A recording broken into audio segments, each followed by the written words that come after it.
Good afternoon, ladies and gentlemen. I'm Xianli from the Copenhagen Center on Energy Efficiency. This session 6C has originally been planned to be moderated by Paolo Battuti from the GRC of European Commission. Unfortunately, he won't be able to come, so I will moderate this session instead. This session we will have 5 presentations. You can see first some housekeeping rules, as you may already know through the last 2 days. Only the speakers and the moderators are allowed to share are not muted and are able to share the video, and the participants are muted. If you have any questions, please share that through chat. In this session, we'll have 5 presentations as indicated in the program. I will introduce each of the speakers when it's their turn to make presentations. Our first speaker today will be Dr. Mark Andor. He has a PhD in economics in 2012. And since then, he has been a researcher in the Department of Environment and Resources at RWI, and since 2013, a visiting lecturer at the University of Duisburg-Essen. His research focus is behavioral and experimental economics, applied econometrics and energy, environmental and resource economics. He has published many peer-reviewed articles in many leading journals. Dr. Andor, the floor is yours. Thank you very much. Thank you. Then, yeah, thank you once again for giving the opportunity to present our work. It's joint work with Andreas Garcia, who is now at the University of Mannheim, who was earlier also at RWI and was a PhD, is now a postdoc or acting professor in Mannheim. And Jorg Peters, who is also at RWI and a professor in the University of Passau. Yeah, on the first 2 slides, I would like to summarize the paper so that you definitely understand or take something with you. So what are we doing? We test the effectiveness of a letter-based information campaign on electricity consumption, and we test whether the framing of information matters. We do this by conducting 2 randomized controlled trials with a sample size of more than 120,000 households, and of these households, 44,000 received letters. They received 4 letters, so it's we sent out, or the energy utility sent out, over 160,000 letters. In addition, based on we do some heterogeneity analysis, I will show you some, and based on causal forest machine learning techniques, we test the potential of targeting the letters to specific customer groups and whether the treatment effect heterogeneity can be explained. And what we find are the following results. The main result is that site-specific effects are very important. The overall effect size is relatively small and largely unaffected by the framing, but it differs considerably across utilities. We find strong heterogeneity of effects in form of that at one utility, the saving is virtually 0, so it's a very precisely estimated 0. And at another, it's an energy conservation effect in the first year of 1.4%, and it's persistent but reduces over the next year. The treatment effect heterogeneity across utility can unfortunately not predicted by difference in socioeconomic characteristics. So targeting is only possible for each site, and there's no, we don't find a consistent pattern over the 2 energy utilities. Okay, what was our motivation to start this study? So we all know that the Homo economicus that is fully informed it's not very realistic because information is costly in form of different costs, so cognitive cost or actual monetary cost or time as opportunity cost. And so people are often not fully informed when making decisions. In particular, in the recent years, it was shown in very different contexts like agriculture, health, and water conservation, that information provision can have considerable effects how individuals make decisions. Yet information interventions are very different, and relatively little is known about what we call information campaigns. That means we call it information campaigns because it's an intervention that purely aiming to improve households' knowledge about the consequences of their behavior. In our context, this is energy-related behavior and investments.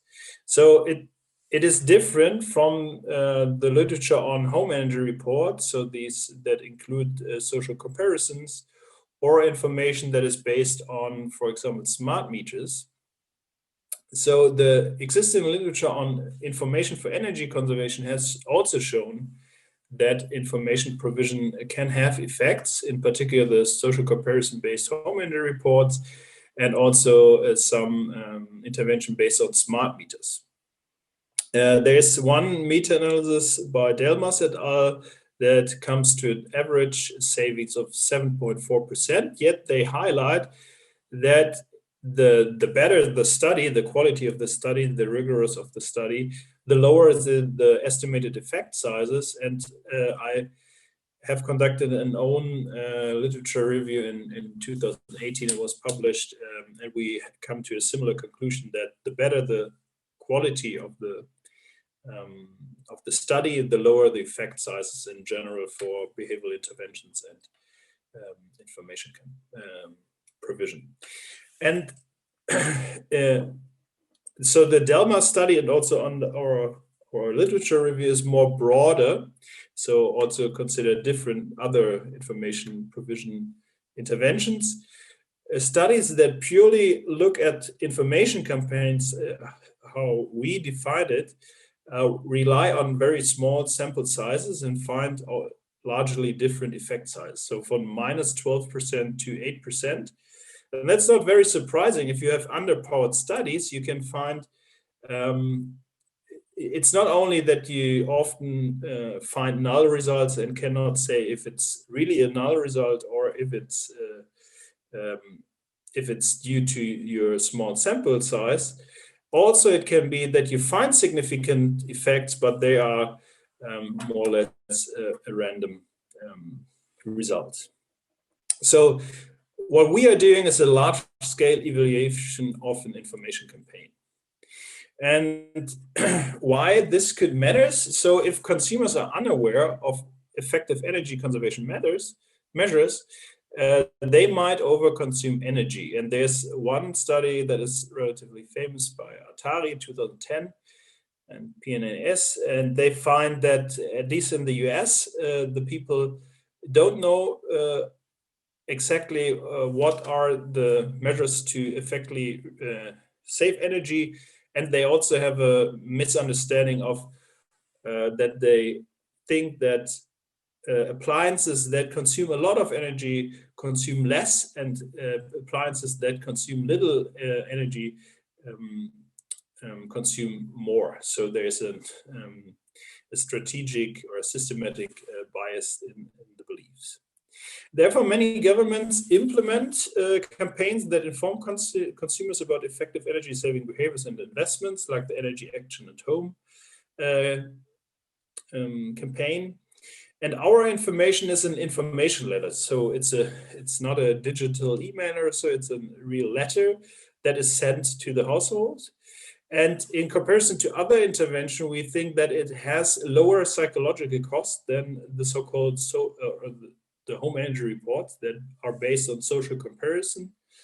And they also, because this social comparison, if you are compared with your neighbor, this might be effective, but also induces some social pressure and psychological cost on, at least on some of the customers.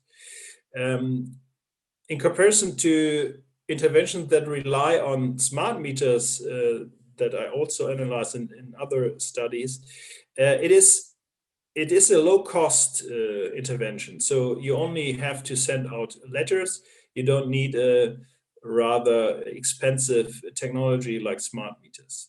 And it's pretty easy to implement. So in fact, every country can more or less do these types of interventions. So now I explained the treatment design and implementation and data. So we do this, or did this, with two participating energy utilities. The one I call SREC, that's a large super regional utility. You probably know it, it's E.ON, and it covers wide parts of Germany, rural and urban parts. And then the other is a regional utility. You probably will not know, it's called WEMAG. And it's a smaller regional utility that operates in the rural northeastern part of Germany. The treatment consists of receiving 4 quarterly letters, and we inform about the most promising measures to conserve electricity. It's so 4 letters with 4 energy saving tips. We have a control group of households that receive no letters, and 3 treatment groups that differ in the framing. So one has an economic framing, one an environmental framing, and one group has an economic and an environmental framing. What is very important for me to highlight is that we did not develop this on our own. We wanted to design the letters as good as it gets, and so we cooperated with with energy efficiency agencies and partners from the marketing sector that are also quite prominent in the energy market in Germany.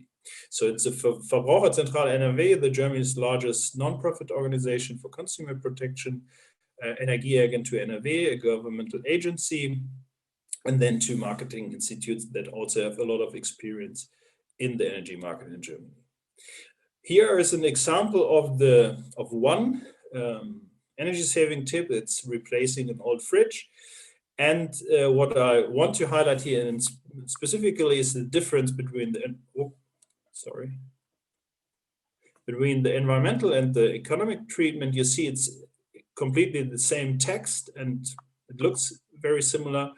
The only difference is here the calculation of the euro savings here and the CO2 savings here.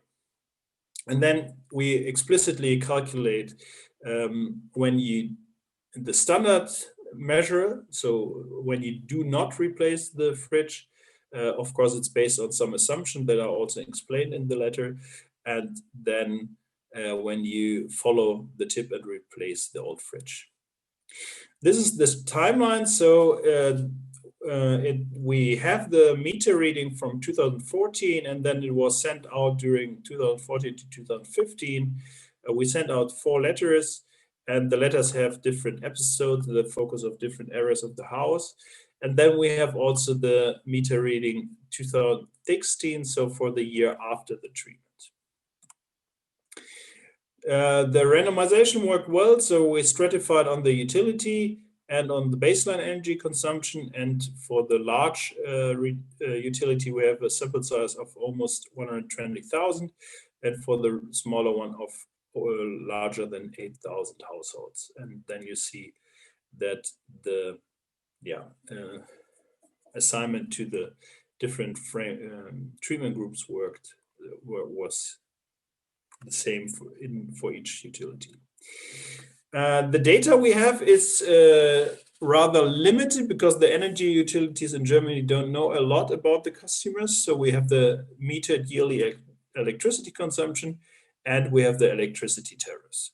What we additionally have are the socio-demographics of the 1 kilometer grid level. So we don't know the exact address, but we know it on a 1 kilometer grid level, and we merged data from the data set that is called micro. So here are the descriptives and the balancing.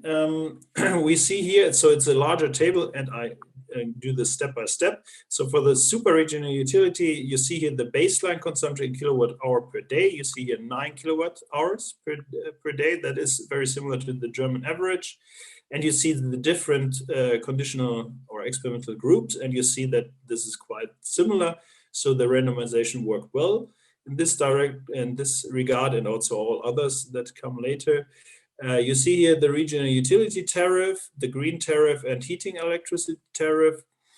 And then now we come to the regional utilities. So the smaller one, you see here the difference that the baseline consumption is lower, and that here are much more people have a green electricity tariff. Then below are here the regional characteristics at the 1 kilometer grid level. And I know it are a lot of numbers. You don't have to look at all of them. It's only to show you what kind of data we have. So the population density, for example, the unemployment rate, the retirees in percent in this 1 kilometer grid level. Okay, and the one contrast that we see between the utilities is that the regional utility is really a rural area where the population density is very low.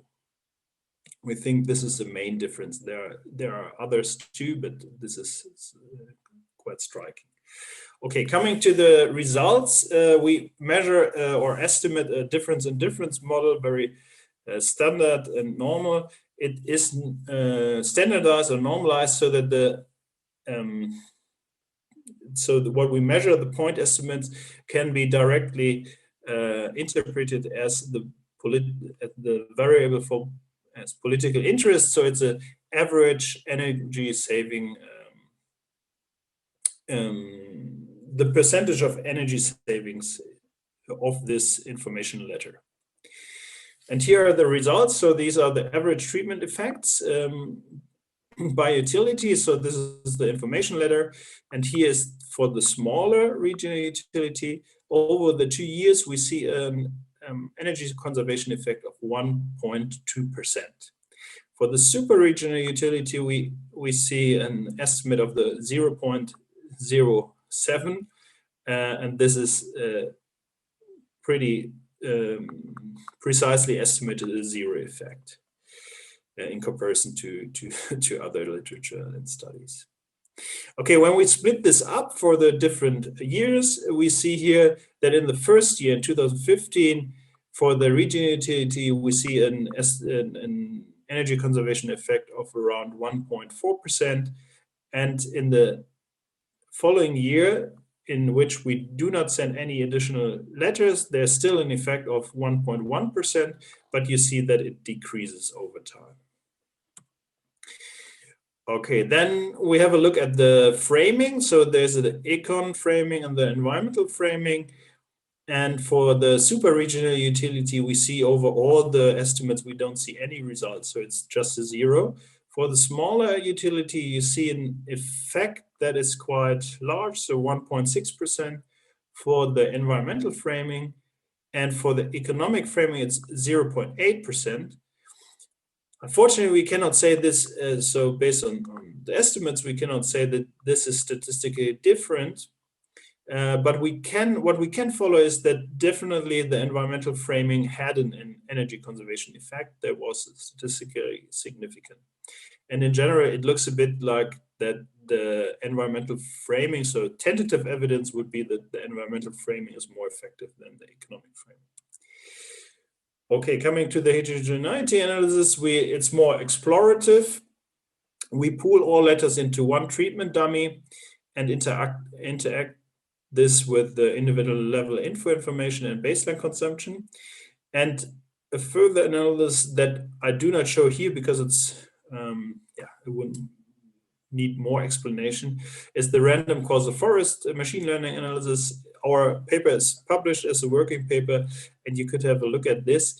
And the result of this is that it cannot be that this analysis shows that unfortunately the treatment effect heterogeneity between the two utilities cannot be predicted by differences in socioeconomic characteristics. So what we hoped is that we can say, okay, also for the larger utility where we find a zero effect if we go, for example, on the households that live in rural areas. And so maybe there's a consistent pattern under these households with the specific circumstances, and then we can target the households for each utility. But unfortunately, this is not possible.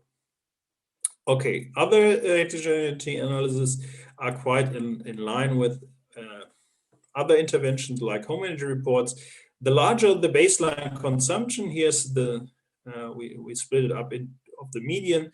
So people that have higher baseline consumption than the median, for these is the effect is 2.1% reduction energy conservation, and for the others, so for the ones below the median, it's near to zero. And if we go up until the 10% with the highest baseline consumption, the effect, the point estimate is 5.3%. Of course, it also decreases the number of households, so this is not statistically significant, but you see this consistent linear effect, or not linear, but the increasing energy conservation, the higher the baseline consumption was. For the super regional utility, we don't see it again. We don't see any effects here, so it's zero. And then an interesting finding, but it's so large that it's maybe over too large to believe it really.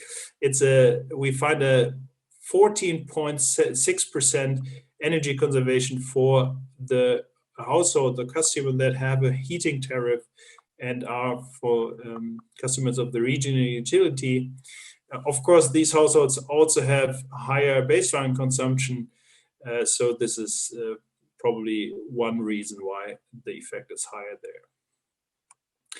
Okay, what are the conclusions? In contrast to previous studies on retirement savings in different contexts, so retirement savings and social comparison-based reports, our evidence suggests that letter-based information campaigns are largely ineffective when used as a universal policy. So it would be nice to then say, okay, let's target on specific customers. And what we find is that site-specific factors represent a significant limitation for bringing informational intervention to scale. So site-specific factors means the energy utility is here a site. From a methodological point of view, you could also, our study also shows that this randomized control trial are nice to have internal validity, but you have to think about if something like the site, in our context, the energy utility, in other contexts, maybe the hospital or a water utility or so, might have a very large effect on the treatment. And this could be. And there are two reasons. First, these site-specific factors complicate learning from a pilot study about the effect sizes of the same intervention at another site.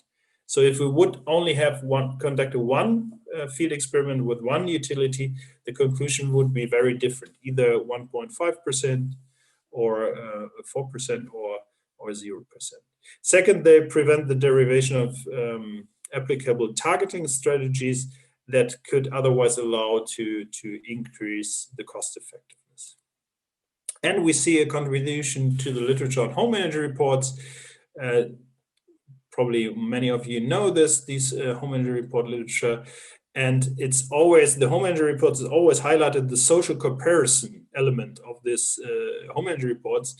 But our results here show that also our information letter without any social comparison had, at least for one utility, an effect of 1.4%, which is in the ballpark of the findings in the US, even though our baseline consumption in Germany is much lower than in the US. And we also have another study, Andor et al. 2020, where we find a 0.7% for home energy reports in Germany. This is only half about the conservation effect that the information letter achieve for the smaller regional utility. That means that it could be that that it's not, at least not only the social comparison of home energy reports that triggers this energy conservation effect in the US, but also in Europe if you apply it. Okay, thank you very much for your listening. Thank you. This is Paolo Bertoldi. I'm supposed to chair in this session. I thank you, Xianli, for taking over this role. At the beginning, I was stuck. I see there is a question for you in the chat. Can you read the chat, or shall I read it out for you? And it's could you explain what a heating tariff is? A heating tariff, yes. Yes. In Germany, a heating tariff means that you have 2 times during the day. So the day has a different electricity price than the nights. It's not dynamic pricing. It's just hours specified that have a lower electricity price. And these households have heat with electricity, and this is saved during the night, and then over the day you use it. And these households, of course, use a lot of energy or electricity, so much more than. Okay, thank you. We have to move to the next speaker because we have only more or less 1 hour left, and we have 4 speakers. So every speaker should be around 12 minutes to leave 2 minutes for questions. And let me introduce the next speaker, which in fact are 2, is Gill Davies, Monitoring Evaluation Manager at the Energy Saving Trust in the UK. Gill has 15 years experience working in climate change mitigation and renewable energy technologies. And the co-speaker is Richa Goyal, Senior Insight Manager at the Energy Saving Trust. And Richa has more than 12 years of international experience in energy access program management, sustainable off-grid business development, and research. So without further ado, I leave the floor to you to present your paper. Thank you very much, Paolo, for that introduction. And as Paolo said, Richa and I work on the Low Energy Inclusive Appliances program at Energy Saving Trust. And we're going to talk about how we're developing standardized impact metrics for the appliance sector using end user behavior data. So to give you a brief summary of the program, the Low Energy Inclusive Appliances program, or LEIA, is a 5-year program funded by UK Aid by the FCDO and IKEA Foundation, and it's co-managed by Energy Saving Trust, who Richa and I work with, and CLASP. And the aims of the program are to accelerate the availability, affordability, efficiency, and performance of a range of appliances that are suited to often weak grid contexts in Africa and South Asia. So they're primarily solar-powered appliances. And the program undertakes a whole range of different activities to support innovation and growth in this sector. And the end goal is to help make sure that end users of these appliances can benefit from them. So briefly showing you our program theory of change, I won't go through it in detail, but here you can see the different activities we do. So they range from underpinning activities where we're undertaking research and developing test methods, and more market-facing activities, so actively testing products that are available, undertaking awards and prizes, providing sector communications and coordination, and providing grants for R&D. So all those different output activities lead to outputs that support both more kind of near-to-market products, so ones that are market-ready, such as fans and solar-powered fans and TVs, as well as more horizon technologies, so really supporting innovation in the sector and newer technologies such as solar-powered milling machines, for example, and in general supporting the whole market. The overall outcomes we're aiming for are these reductions in cost and improvements in efficiency, and a stronger market that has more active companies so that it can reach more end users through more sales of appliances, and have kind of continued investment in the sector to keep it growing. And this is the bit we'll focus on today. We want to make sure that not only do end users get access to these products or are able to purchase them, but then they benefit from them somehow. So that they get improved energy access, but they also have other livelihood benefits. And this is where we really start to use the behavioral data. What do they do when they get these appliances? How they benefit from them obviously is dependent on how they actually use them. So that's why research into impact and end user behavior is so important for us, as well as also the environmental benefits. So for our own program tracking, we obviously need to report to our donors and show the benefits of the program. We track sales of appliances for the sector in general. For sales, we track solar-powered fans, TVs, solar water pumps, and refrigerators specifically. So what we need to do for our own reporting is to make sure that we understand how those sales have then benefited end users.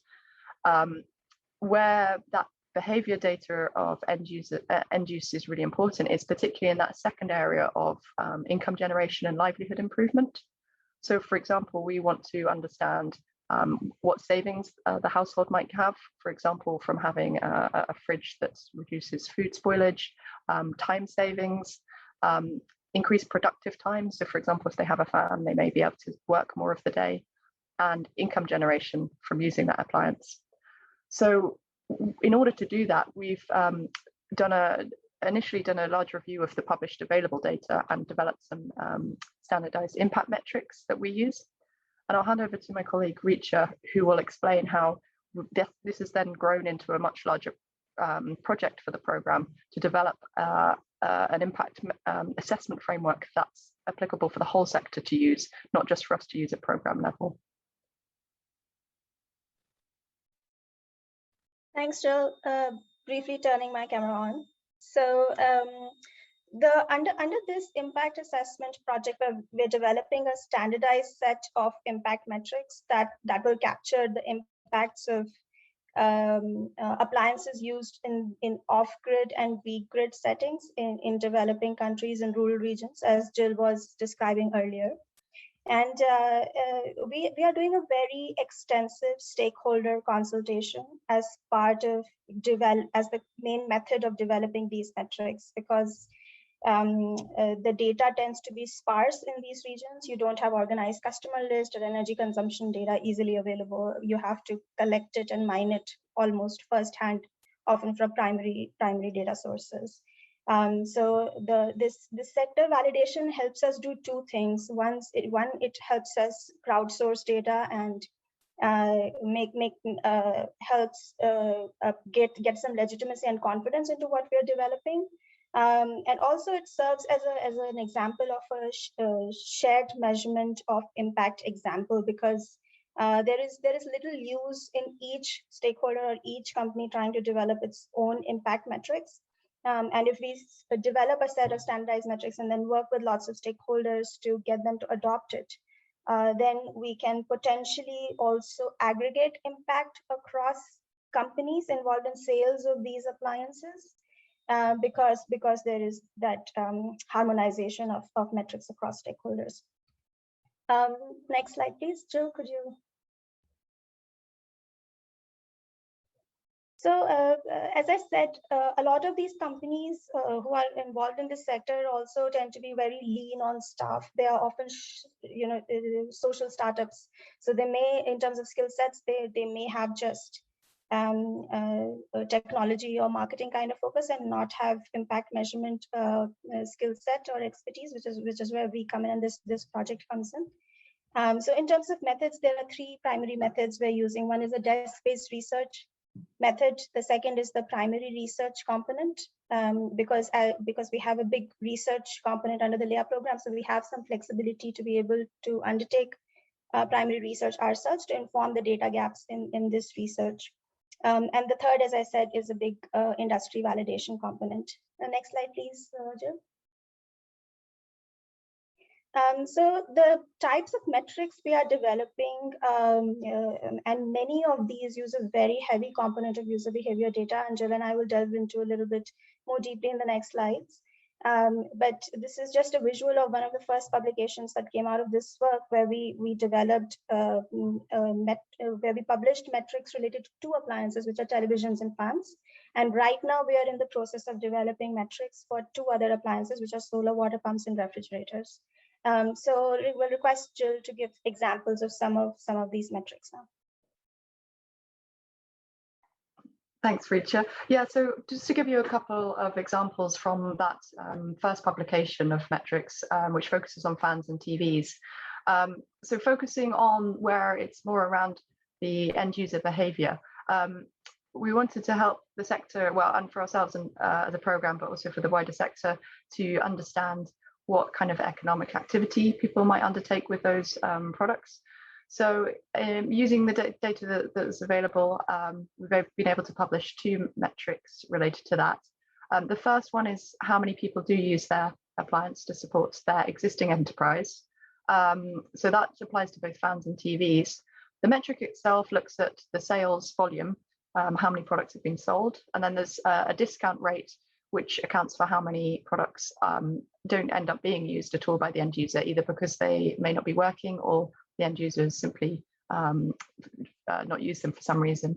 And then it's multiplied by this coefficient. So if you look down here, you can see that the variables, that's figure E, and that's where we use the data, the existing data that is available to provide a percentage of customers that would usually use a fan or TV to support their enterprise. So for fans, it's 3%, and for TVs, it's higher at 9%.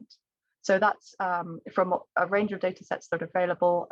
It's an average figure, so that if a company wants to estimate their impact from sales and doesn't have primary data themselves, they can use these figures. The second one is around actually generating additional income with that product. There was only data available to be able to do that for TVs. From the research, it shows that people may use TVs, for example, to show football matches, particularly in African countries, and people will come and pay a fee to come and watch. So again, it's a similar metric, and the key variable here, IG, is how many people do end up using their product to provide that kind of service and have people pay a fee and generate an income. And what we would hope to do in future is to be able to get enough data to show how much income is generated from that, and provide another metric that could be based on the monetary value created from that income generation. So here we have listed some examples of metrics under pumps and fridges that we're currently developing, which have a high degree of dependency on user behavior data. So for instance, for solar water pumps, as I'm sure you'll all appreciate, it is a very high impact technology in rural regions in developing countries, because most important livelihood or majority livelihood tends to be often agriculture. And a lot of agriculturists or farmers tend to depend on rain-fed irrigation, which is increasingly become more and more risky and unpredictable due to climate change and other increase in demanded water access. And so pumps help provide that resiliency to water access, which is much needed. However, on the flip side, there could also be impacts related to groundwater depletion, something very conscious of. So we're also trying to bring the aspects of measuring unintended environmental consequences of enabling access to these kind of technologies. And so this has a big underpinning with user behavior measurements, because we want to understand that if we made more information available to them, for instance, what their ground levels are, what are the abstraction rates now, and if we give them access to more efficient irrigation technologies, for instance, drip irrigation in certain areas, how will their behavior change, or what is their awareness of water conservation practices now? And with awareness, how is that going to change? Then there is also, especially women tend to walk several miles to fetch water. And presumably with access to pumps, this will help get some time use savings and also increase in leisure time. There are also some metrics related to sanitation and hygiene that in theory could have some impact, but direct field measurements will help us understand that how user behavior shifts with access to these technologies in relationship with sanitation and hygiene. Similarly, on the fridges side, These technologies tend to be expensive because we're talking about direct current, highly energy efficient appliances, which are are deriving their power from solar PV panels. So they also tend to be more expensive and more energy efficient than their urban AC appliance counterparts. So because they're more expensive, a lot of these rural low-income households tend to purchase them for productive use alone. So for instance, for selling cool drinks, or for stocking and selling fridge or dairy. So that their tendency to stock the fridge beyond its capacity also tends to be quite high. And some of these measurements help us allow to measure that what the use cases of the fridges are for various productive uses, and how does that measure up with domestic use use cases. Next slide, please, Jill. So like I was saying, that in terms of the methods we're using to develop these metrics, we do a heavy stakeholder consultation, which helps us crowdsource data and supplement our primary research with it. And so one of the things we are also compiling is a big data gaps document. As you'll appreciate, we are developing metrics that will apply to Sub-Saharan Africa and many countries in South Asia, and these are huge geographies, and we cannot implement research studies across all of them. So there is some limitation to these metrics because of the data gaps. And one of the ways in which we are filling these data gaps is by undertaking some field trials ourselves across few technologies like refrigerators, solar water pumps, and milking machines. Next slide, please. So for instance, for refrigerators, as I was saying, there is a tendency to overstock fridges a lot. So what we are doing is that we are implementing some data loggers on these refrigerators ourselves that will help us measure daily energy use and key performance and energy consumption metrics in real time. And we're also going to be conducting some baseline and endline surveys. So what that will help is, it'll help us marry energy consumption data with user behavior data via surveys, and help us, more precisely predict or explain why we're seeing certain trends in energy performance or higher energy consumption, which is beyond what should actually occur, because that has big implications on sizing of PV panels and storage, which again has big implications on whole energy system affordability. Next slide, please. Yeah, back to you, Jill. Thanks, Richa. This is his final slide, just to summarize what we've been talking about. This impact assessment project is continuing as it's an iterative exercise, really, where as more data becomes available, both through our primary research and through, as Richa said, kind of crowdsourcing from others in the sector as well. We intend to be adding new metrics. The publication for metrics for fridges and solar water pumps should be coming out later this year, and also continuing to add metrics for the fans and TVs. And in the longer term, we hope to be able to cover more appliances as well in this sector, and improve the different assumptions and different variables like discount rates.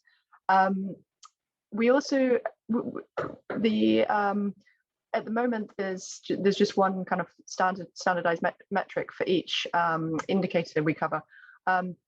And it's based on South Asian and African context.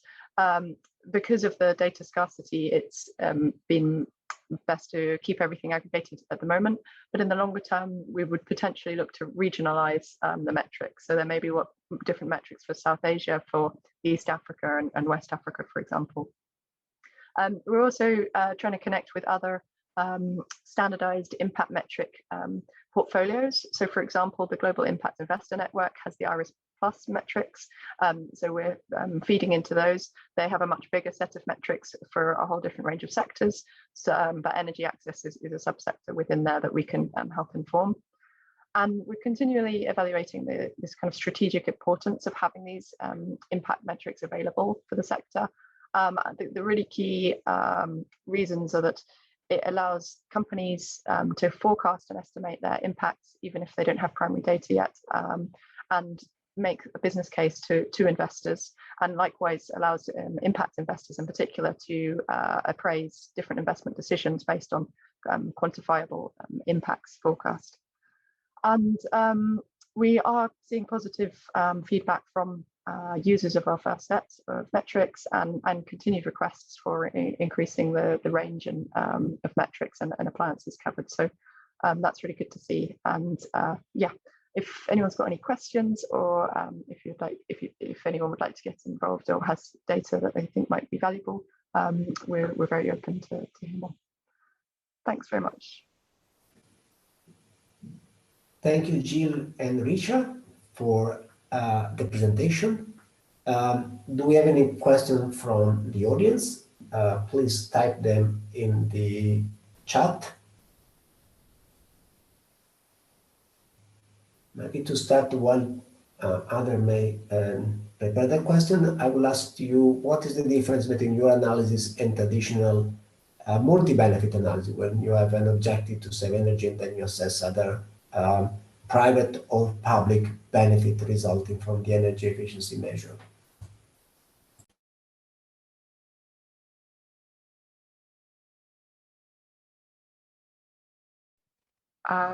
Sorry, I'm not sure I got that correctly. Was that, what's the difference between our approach and public?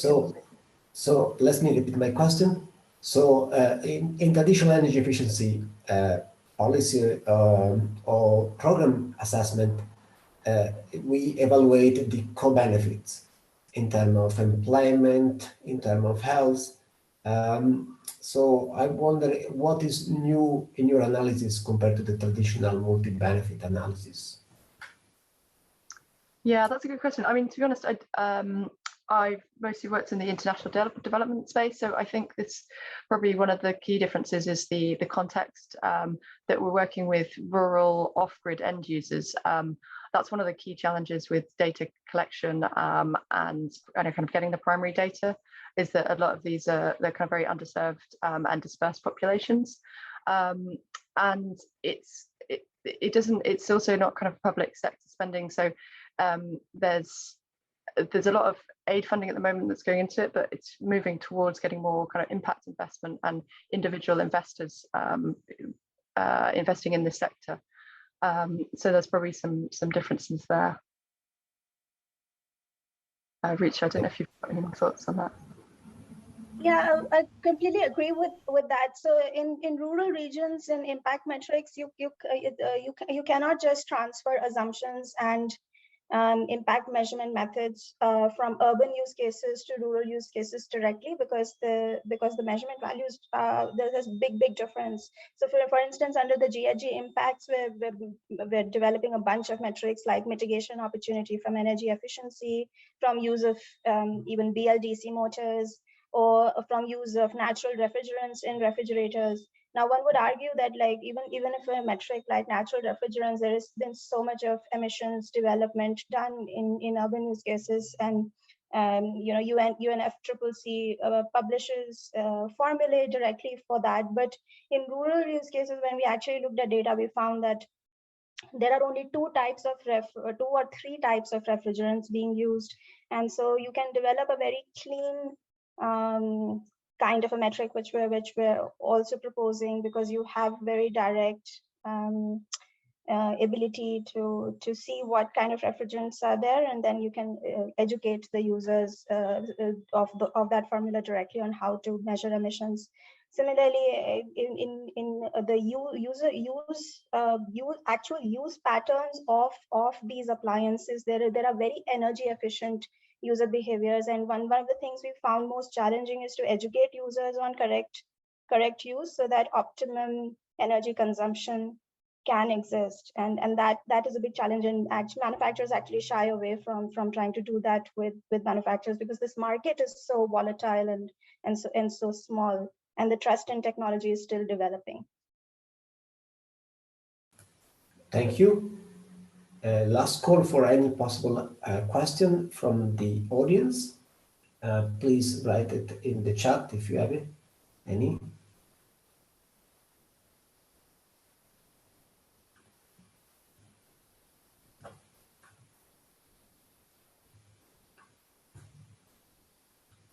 If not, you can always add your question later on the chat, and the presenter can reply to you. So thank you again to Gill and Richa. And I would like now to invite the next speaker, which is Marina Varvesi. And she's responsible for research and innovation area in AISFOR, which is a private company in Rome working on building knowledge and capacity in the energy sector. So, dear Marina, the floor is yours. Thank you, Paolo. I will now share the presentation, and we go back to the ASIS model and what we are doing to scale the model within the suite project. Okay, there it goes. The presentation, sorry, the presentation is on behalf of myself as the coordinator of the ASIS project and of Marta Garcia from ECOSERVEIS as the coordinator of this new follow-up project, which is called Suite. So just some words on ASIS. The ASIS was an Horizon 2020 project. It was funded within the energy efficiency. It started off in 2017 and it ended last year in July 2020. The idea was to develop an holistic model based on the empowerment of what we called the household energy advisors. That is operators already working on the ground, already active on energy poverty. The consortium was formed by 12 partners. So we had an overwide European dimension. The countries involved were Belgium, Finland, Poland, Spain, United Kingdom, and Italy. And the energy poverty is very different in various countries that were involved. And also the already existing models to tackle energy poverty. So it actually was a very interesting project also on sharing existing models and on learning on how to best tackle energy poverty. So the idea of this household energy advisor is actually to build a bridge between the operators on the ground and the people facing energy poverty conditions. Within the project, we wanted to work with operators already active. So we were working with operators coming from different sectors, such as social operators, but also technical sector and municipalities. The idea was to train these operators on energy poverty so that they could become household energy advisors. It is not a new professional figure, but as I said, it's empowering the competences already on supporting people on energy poverty. The trained HEAs would then go into a single national network. The idea was also to deliver a European network. And then through their activities, which would integrate the works that they were already delivering. It was not something new, but it was integrating energy poverty advice into their daily routine so that they could assist the people in energy poverty or energy vulnerability. And they would choose, according to what was the original working sector, what could have been the best action to deliver. So some HEAs would have delivered on help desk, others delivered home visits or support to access financial support. It was very interesting because we actually managed to integrate energy poverty services into already existing working context and deliver the energy poverty advice thanks to the training. So what did we find out within the ASIS project? Okay, the main conclusion was that the HEA actually was able to contribute to alleviate energy poverty. There was a reduction of energy consumption, even though that was not neither our aim, nor was it something that we found out. Usually people in energy poverty are people who are already under consuming their energy. So we really were not aiming to further reduce their energy, but we were aiming to reduce energy waste. And in some cases, we did manage that. But the thing is that we did manage to increase awareness on energy consumption. The other objective was,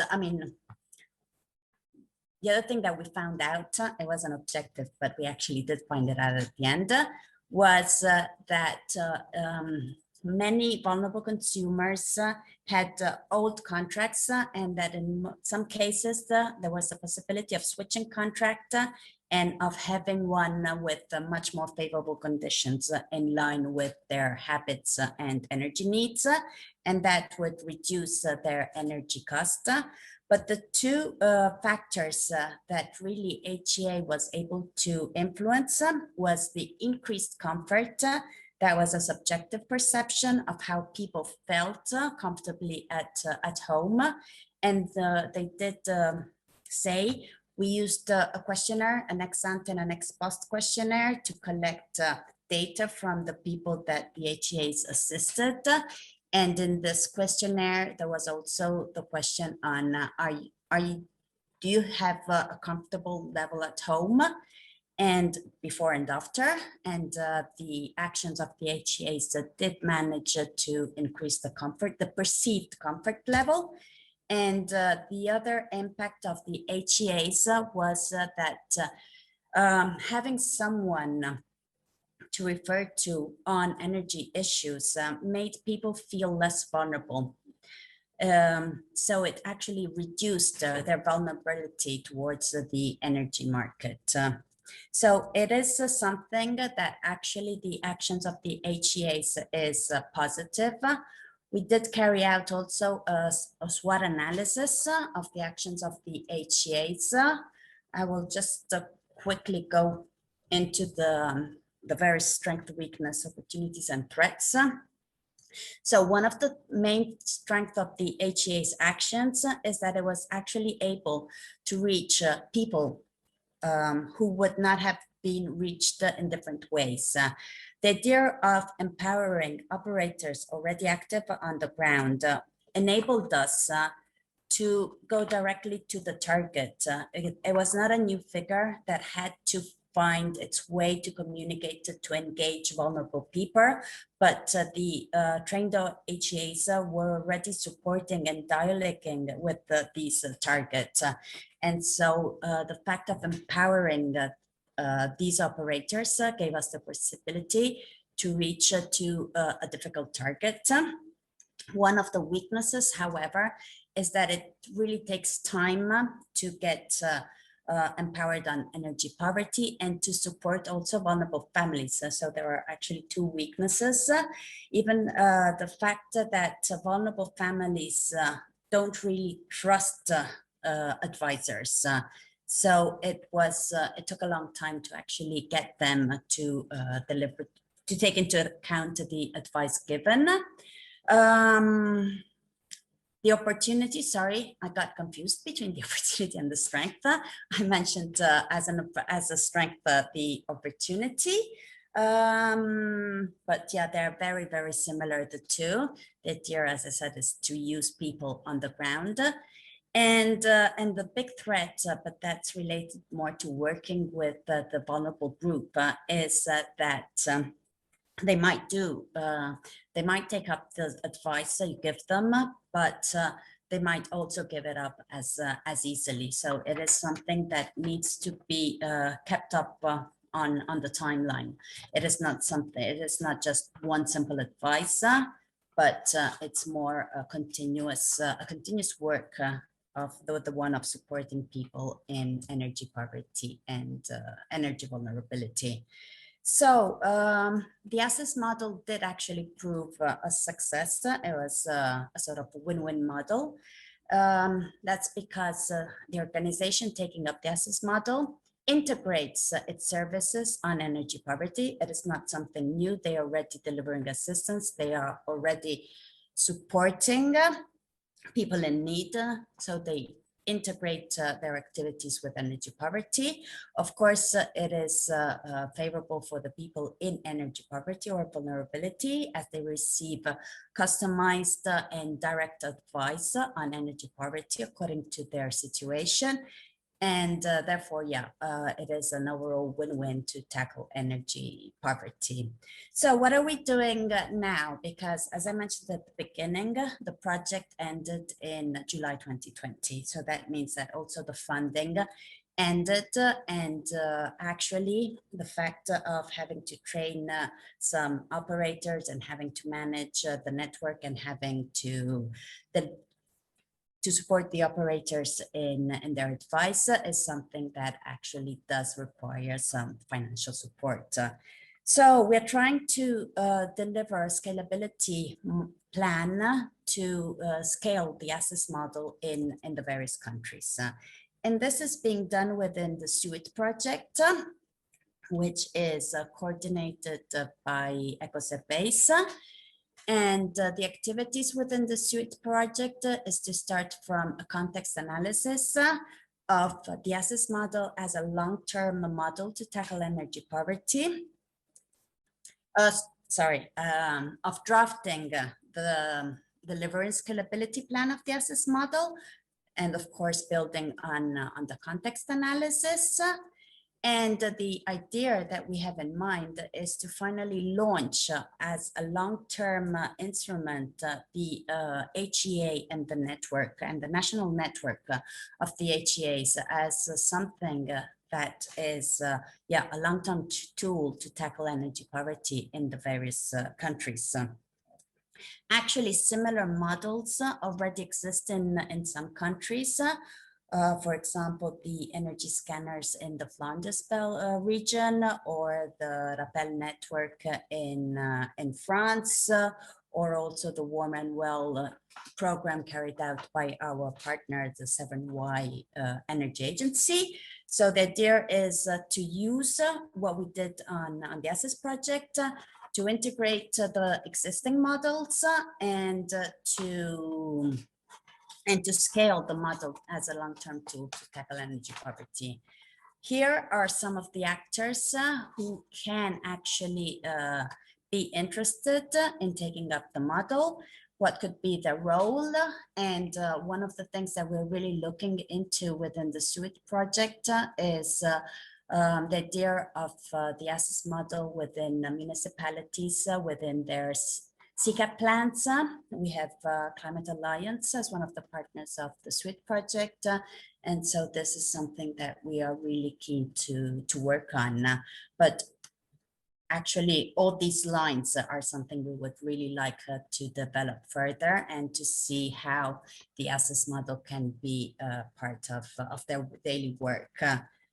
I think that's about it for me today. I would like to end inviting you all to join us at the session tomorrow morning, session 7D at 9, so that we can deepen the various models, give you more information on what was actually the access model, on what is the SUIT project, and how we are planning to develop the various take-up and scalability models. So that's it. Hope to see you tomorrow, and thank you. And of course, if there is any questions, I'll be happy to reply also now. Thank you, dear Marina, for your presentation. I see already 2 questions in the chat. So the first thing is, how many fuel poverty households can be treated in 1 year by one HEA? Okay, and the other one from, okay, it very much depends on what is the initial working sector the HEA comes from. What we noticed is that because we trained HEAs with an open way so that anyone could request to undertake the training, And what we noticed was that people already working in supporting the vulnerable target, they were able to really provide advice, while people who probably carried out the training course more on a voluntary basis or for interest and had no real contact with the target group, they were not really able to deliver the advice. How many households?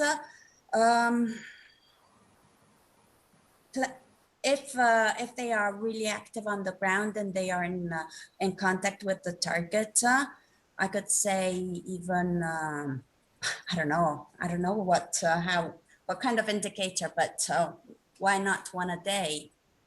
It very much depends on the working sector that they come from. Thank you. There is another question. Do you read yourself or shall I spell it out? I'm reading it. Thank you, Paolo. On behavioral aspects, or did the energy advisor also assist in the mediations with landlords, energy pollution? It was mainly Nives on the advice. We were mainly focusing on the empowerment of the HEAs rather than on the concept of the final target. The idea was, let's see if trained, empowered operators are actually able to reach the target group and to deliver advice. Of course, we did take into account the various indicators to verify the impact, but we did not have, we did not consider the landlords. So no, that was not one thing that we did consider. I have a last question myself. Would it be better to have these figures coming from the social services, so a social worker, or an energy efficiency expert, maybe one-stop shop that they have knowledge with auditing and measures? Which one? The idea was to have it with an holistic approach. So the training that we actually built could have been carried out by all different actors, both the social and the energy. The social ones had to go through the entire energy module, which was quite heavy for them, as they really know nothing about energy. But in the end, they were the ones who were able to deliver the advice better, because they were the ones who were actually on the ground. But the idea is, let's train all actors and let's get them into a network so that they can also share experiences, share perspectives, and learn from each other on a sort of peer-to-peer basis. And in fact, in Italy, we did carry out some advice activities using two HEAs. One was from the social sector, one was from the energy sector, and they carried out some energy cafe or some other events together. And I must say that was very, very interesting and very, very useful for the participants, because the combination of the two was a winning thing. Thank you. We have now to move to the next presentation. It's getting quite late. I hope we can go a bit beyond the 4:30 deadline for this session. So let me introduce the next speaker. Is Dr. Nives Della Valle. She is a scientific project officer at the Joint Research Center of the European Commission, where she conducts policy analysis and applies behavioral insight to energy-relevant issues, ranging from energy efficiency to energy poverty. Before, she was working at EURAC Research Center, and she also a PhD in economics and management from University of Trento in Italy. Nives, the floor is yours. Thanks a lot, Paolo, for the introduction. I just share in 1 second the presentation, which I hope you can see. That's fine. Put in the presentation mode, please. Yes. Possible. Okay, so good afternoon, everyone. It's a pleasure to be here today despite the online mode. But today I will provide an overview of one of the latest work on which I've been working together with Paolo on the latest months, which is not an empirical work, but rather work that is specifically addressed to policymakers. As you know, we are both part of the Joint Research Center of the European Commission, which is actually specifically bridging the scientific findings for policymakers, in this sense, the European Commission. And so our work is within this line of work, and specifically the work is on energy efficiency policymaking and how behavioral sciences and social sciences perspectives can contribute to address the challenge of energy efficiency. So without going in depth, I will just say that the context is that of the energy efficiency, and we don't need to spend time on why energy efficiency is a policy goal for the European Union, but also worldwide. So we all know that it's beneficial for the society and the environment, despite that it is a policy challenge that is still unsolved. And in fact, we see the so-called energy efficiency gap in the sense that the optimal level of adoption is has still been not been achieved. And so that's why at the scientific level, there has been a huge literature from different disciplinary perspectives trying to understand really the drivers that underline this suboptimal level of decisions, investment decisions in energy efficiency.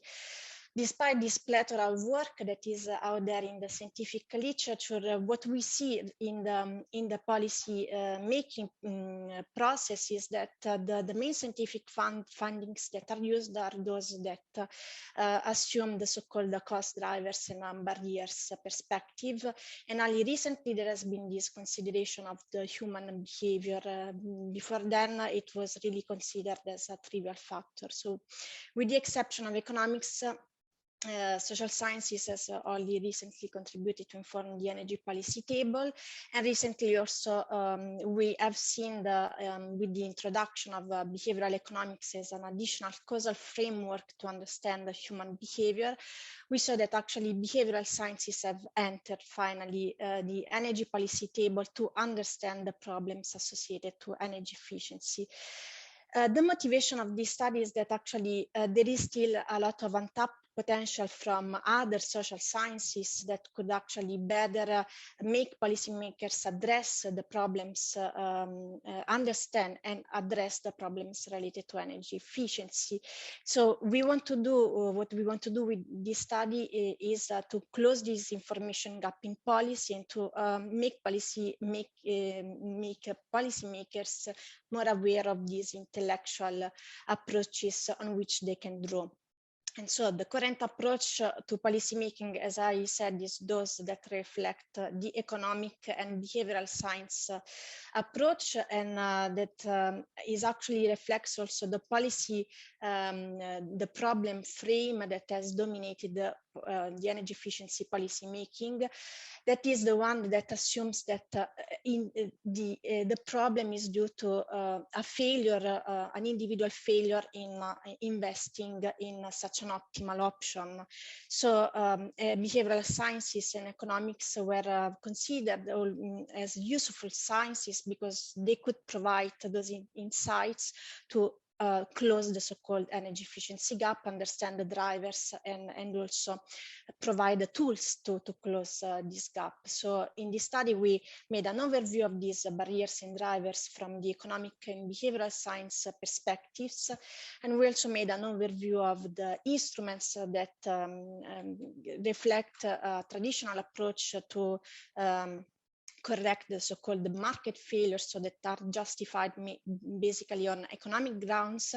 And also we made an overview of the novel approaches and tools that have been enabled by the introduction of these behavioral sciences insights into the policy table. So on the right hand side, you can see these novel tools such as nudges and boosts that are exemplary tools that can further close the energy efficiency gap.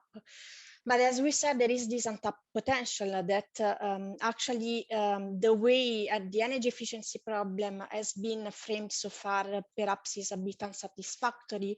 And if we assume another way to see social problems, as for instance, the approach taken by the constructivist approach that underlines sociological analysis, then we understand that perhaps also the energy efficiency gap is socially constructed and perhaps doesn't reflect the real citizens' needs. So it mainly reflects the way of seeing the world of a specific scientific community. But perhaps even though we provide solutions, perhaps these solutions might not be responding to a question that is relevant for citizens.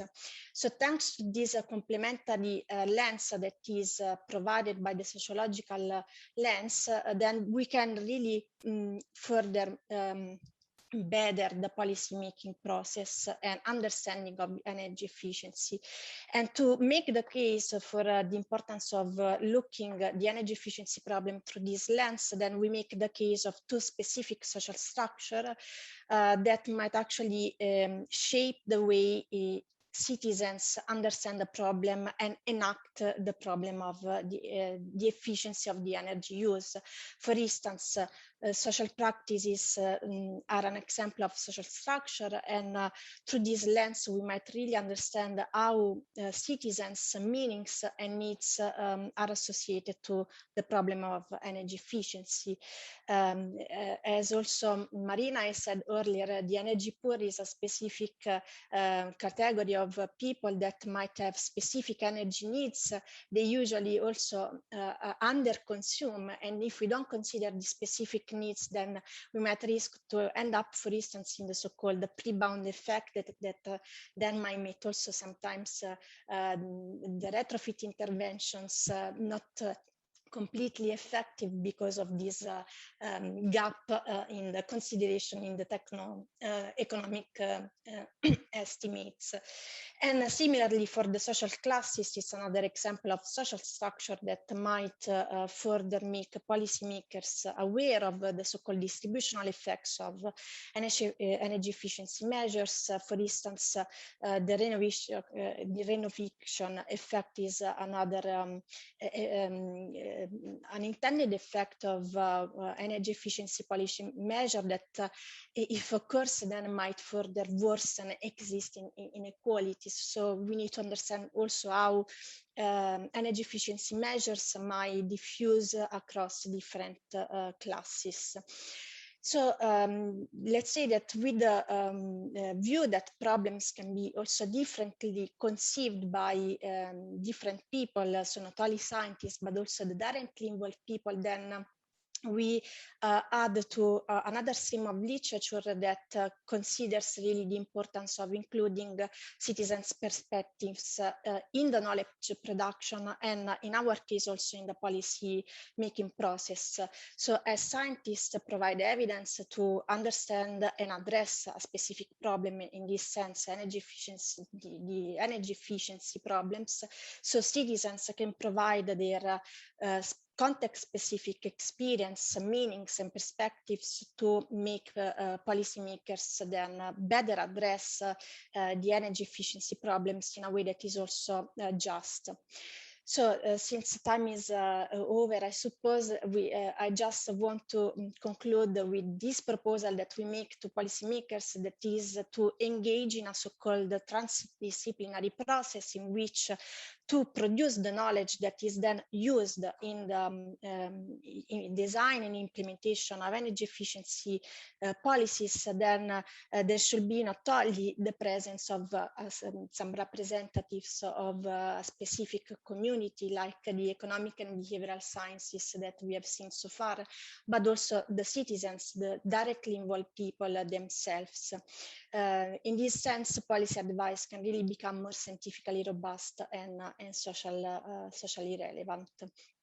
So with this, I thank you for your attention. I will be pleased to answer your questions, if any. Thank you. Thank you, Nives. That was well on time and very clear. So I ask now the audience if they have any question for you, please write that in the chat.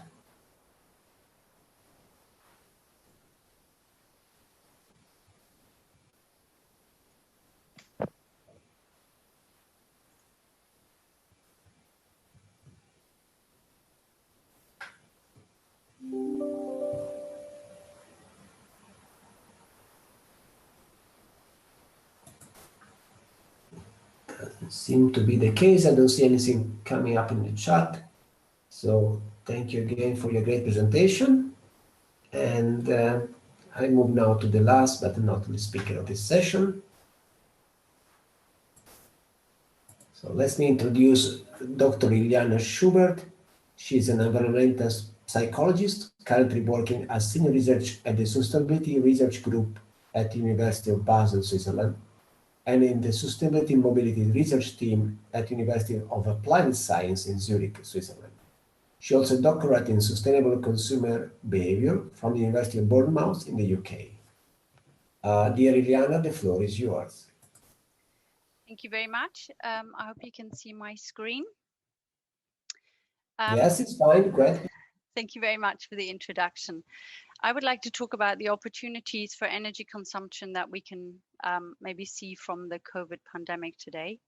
And this work was produced by myself and 3 other colleagues, Annika Sohre, Lena Blömertz, and Eva Maria Waldner, who also work at the University of Basel and the University of Education in Freiburg.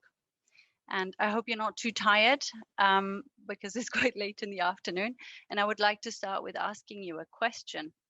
If you cast your mind back to the first lockdown that lots of countries went through last spring, were there any behaviors that you changed?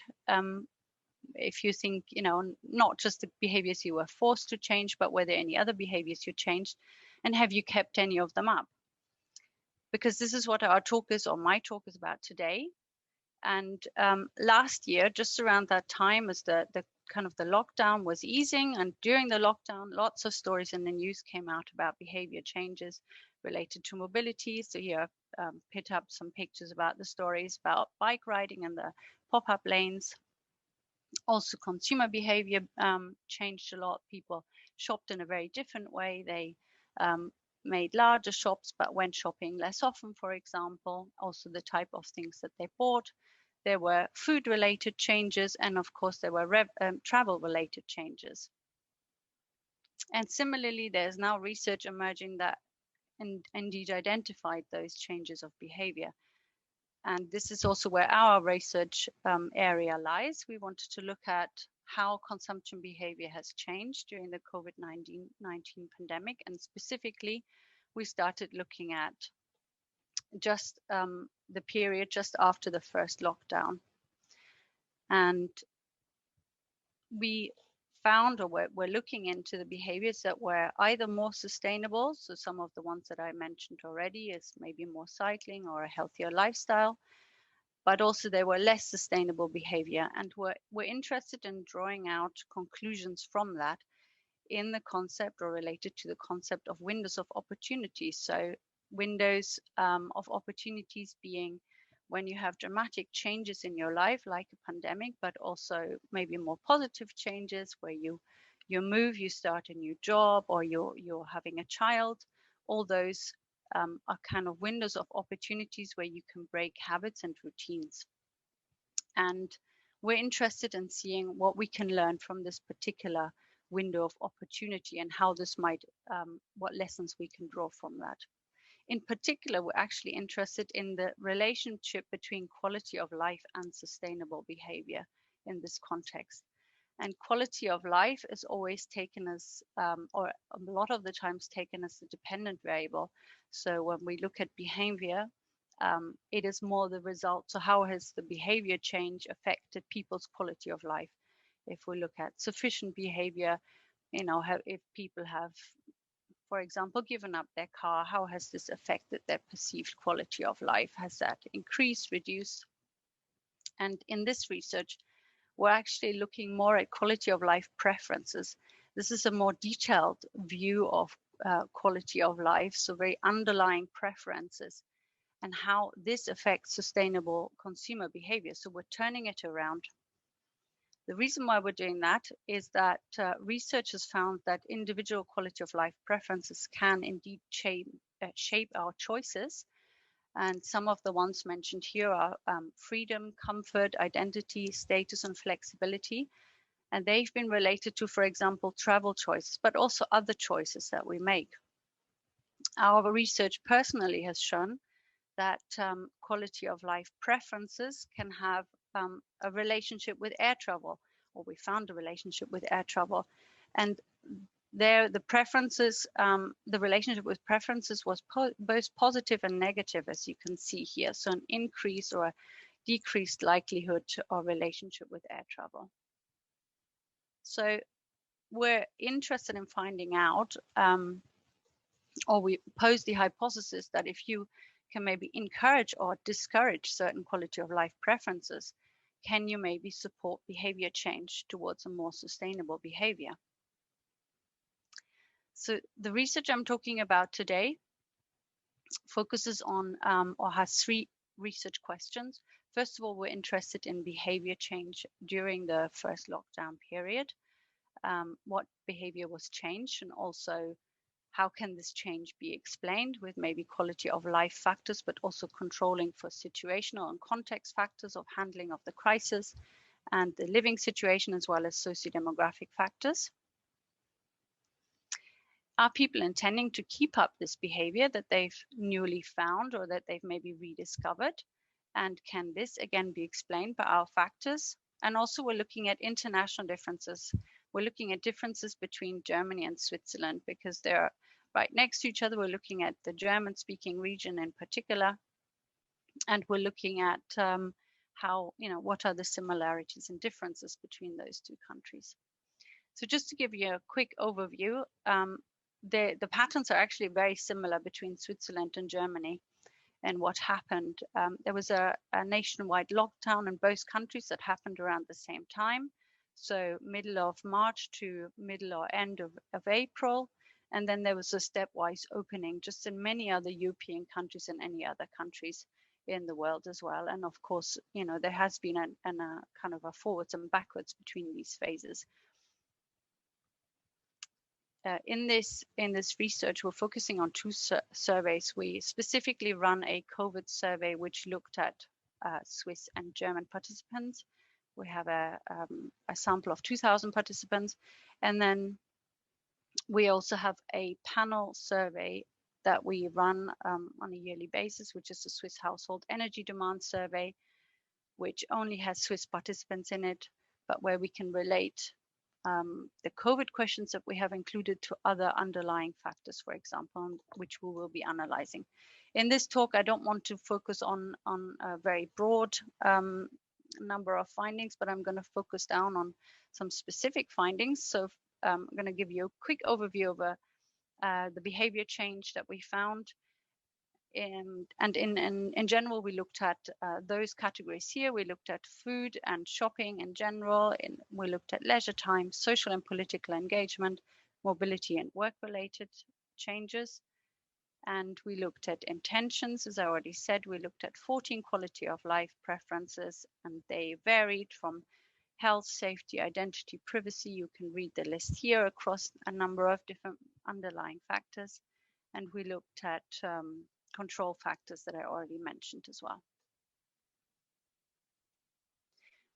In general, we found those patterns here relating to behavior change. People tended to adjust or reported adjusting behavior most in relation to leisure time, so spending more time outside, but also playing more playing more games or watching more TV. Also in relation to food consumption, eating more local food and cooking from scratch were some of the aspects mentioned, and also in relation to mobility, they reported using the public transport a lot less. In terms of intention, they reported that they're planning on reducing their air travel, and that they're planning on working more from home and online, but also keeping up that healthy eating. So you can see some of those are quite expected because of the circumstances, and others might be a little more interesting to look at. In terms of country differences, we found that Swiss people in general said that they were most socially engaged and that they were planning on keeping this up. And on the German side, we found a link to food consumption, in particular to packaging, that Germans were more likely to buy more packaged food and wanted to keep that up. So these are just some of the things that we picked out. But I'd like to focus on the quality of life aspects again. And here we're looking at mean importance scores for quality of life preferences compared from 2019 to and 2020 for the Swiss sample. This is cross-sectional data, not longitudinal data at the moment. And you can see in general, there is a slight downward trend, which I find quite interesting. The dark bars are the 2020 results, and the lighter green bars are the 2019 results. But we also have some stability in some of the factors. So safety and identity is generally relatively stable and not significantly different. We have some slight upward trends that were maybe expected as well. So having a preference for family time and preference for natural and cultural beauty is a slight upward trend in the preferences. But we also have some larger changes related to work patterns. So people express that they have less of a preference for being able to work or wanting to work in the 2020 sample, but they wanted more or have more of a higher preference for work flexibility. So again, maybe in the home working situation, this is maybe not so unusual. What might come a bit of as a surprise is this finding here, which is what I call consumerism. So wanting to own nice things decreased dramatically in the 2020 sample compared to the 2019 sample. So just summarizing what I've just said is the first block. And in general, I wanted to just point out some of the differences in the sample without showing you graphs about this. So in general, the Swiss sample had higher preference scores apart from privacy and materialism, which were both higher in the German sample. But racing on, I would like to talk about the regression results, so explaining behavior with quality of life preferences. And in particular, I'm going to focus on two things here related to food consumer behavior.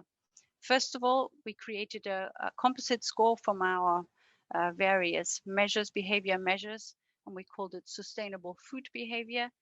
And this composite score included behavior which was related to eating more fruit and vegetables, eating more organic food, buying reducing your packaging, and cooking from scratch. And we found a positive relationship, meaning that as sustainable food behavior, or the report of sustainable food behavior went up, this score went up as well for the natural environment preference, so wanting to have access to a clean natural environment, wanting to have time with your family, and also consumerism, so wanting to own nice goods. And we found a negative relationship in relation to privacy. So as sustainable food behavior went up, the relationship with privacy was going down. So meaning that people that were less interested or had less of a preference with in relation to privacy were more likely to purchase sustainable food. A second type of behavior I'd like to talk about is unsustainable consumption behavior. And here you can see what this refers to in this case. So buying more packaged food, more online shopping, and more new things. And the positive relationships that we found here were related to safety and consumerism again, so wanting to own nice goods.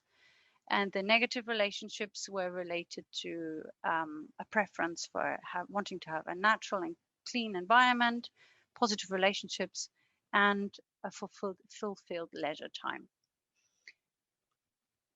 Other positive relationships related to behavior were increased age, having support throughout the COVID pandemic from family, friends, but also difficult living situation. So what can we draw out of this? Where are we going to go with this? So here are some preliminary conclusions and some thoughts about this. We strongly believe that to trigger change, it needs more than focusing on environmental values. It needs other angles and other target groups than the usual green consumers. So the focus should be on more unusual behaviors and more unusual factors like quality of life preferences. For example, the sustainable food behavior that we looked at. This positive relationship to consumerism. This could be a very interesting angle to look at. Is it related to status? What is it? And also this negative relationship with privacy. These are new interesting angles that I think that could be explored in campaigns for different groups. And in turn, in relation to unsustainable consumption, there might be interesting combinations related to fulfilling to fulfilled leisure time, but also the link to safety is quite interesting. So we suggest that campaigns should focus on other factors and look into building up quality of life preferences that might not be initially very obvious to have a link with the behavior, and find different solutions for that. So in general, there is of course still the big question mark regarding the stability of these trends. And at the moment, as I said, we are about to collect more data in our Swiss household energy demand survey. So in a little while, we'll be able to tell you a little bit more about the stability of this. But I think we can already draw some lessons out of this for the sustainability transition. So thank you very much for your attention. And these are my colleagues. Thank you. Thank you, Iljana. Let me check now the chat if there is any question for you. It doesn't seem to be the case.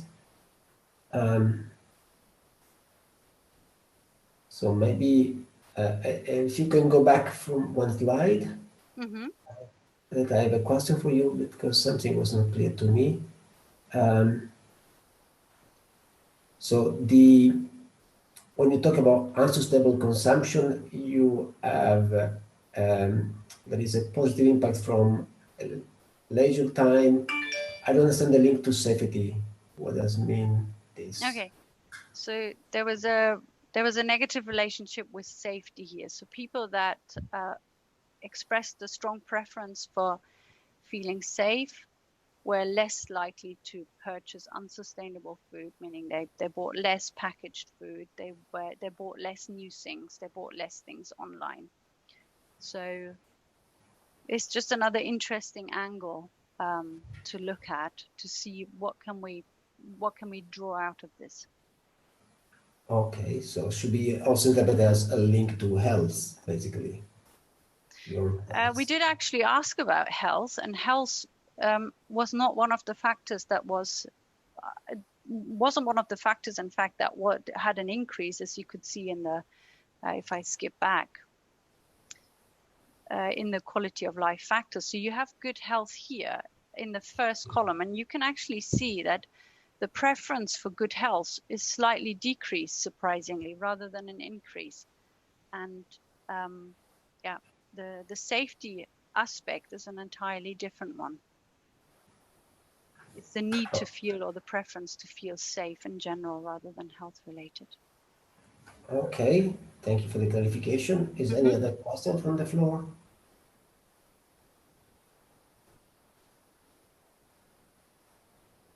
There's one question, no? I don't see the Something chat. in the chat. Let me check again the chat. No. No, not for you. No, No, it was a previous discussion. Yep.